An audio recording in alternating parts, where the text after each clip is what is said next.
Assalamualaikum warahmatullahi wabarakatuh. Saya Ridho Rifki Syahputra dari 11 TPM 2 ingin menjelaskan tentang teks eksplanasi. Teks eksplanasi merupakan teks yang menjelaskan sebab akibat suatu fenomena, baik itu peristiwa alam, ilmu pengetahuan, sosial, budaya, dan lainnya. Teks eksplanasi berisi fakta yang dapat menjawab pertanyaan tentang bagaimana dan mengapa suatu fenomena terjadi. Oleh sebab itu, tujuan utama teks eksplanasi adalah untuk memaparkan proses dan sebab terjadinya suatu fenomena.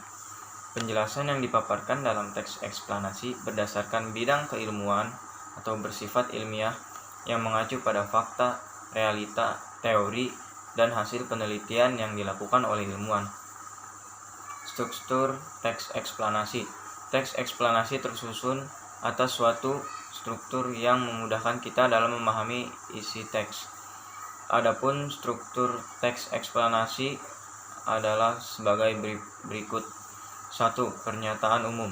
Bagian ini menjelaskan mengenai latar belakang dan tinjauan umum topik yang dapat berupa definisi, klasifikasi, sejarah, dan asal-usul. Bagian dalam teks ini berupa gambaran secara umum tentang apa, mengapa, dan bagaimana proses peristiwa alam terjadi. 2. Deretan penjelas.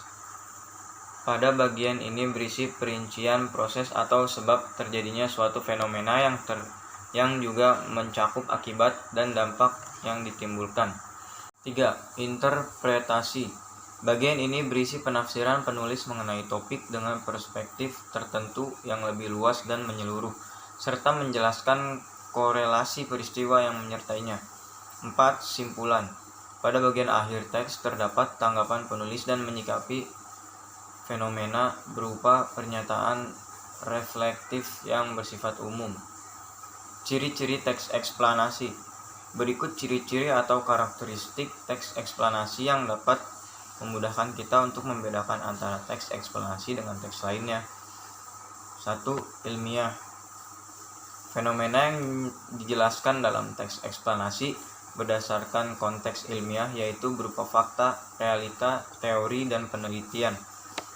Penjelasan tersebut dapat berupa sejarah, klasifikasi, atau definisi.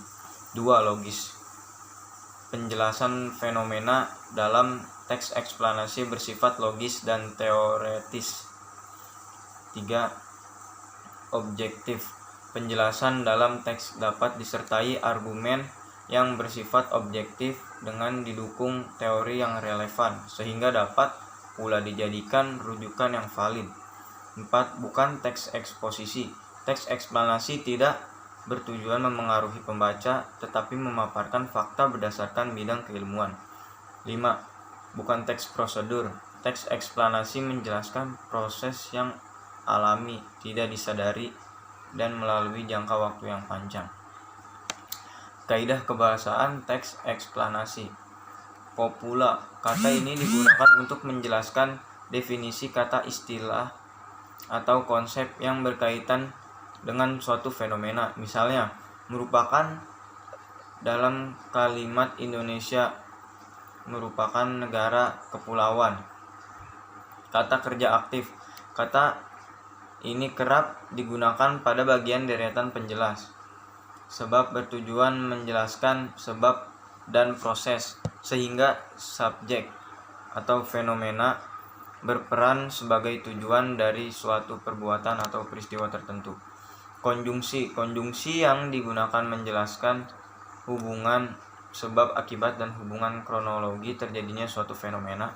Misalnya, jika, bila, sehingga, sebelum, pertama, dan kemudian. Keterangan waktu. Kata ini digunakan untuk menjelaskan waktu terjadi suatu fenomena. Istilah ilmiah. Istilah ilmiah yang sesuai konteks kerap digunakan untuk memperjelas definisi, hubungan sebab akibat, ataupun kronologi terjadinya suatu fenomena. Kata ganti benda. Subjek yang dijelaskan menggunakan kata ganti benda atau non persona seperti itu, ini, dan tersebut. Teks eksplanasi juga hanya fokus pada hal umum seperti gempa bumi, banjir, hujan, dan udara. Sekian penjelasan dari saya. Wassalamualaikum warahmatullahi wabarakatuh.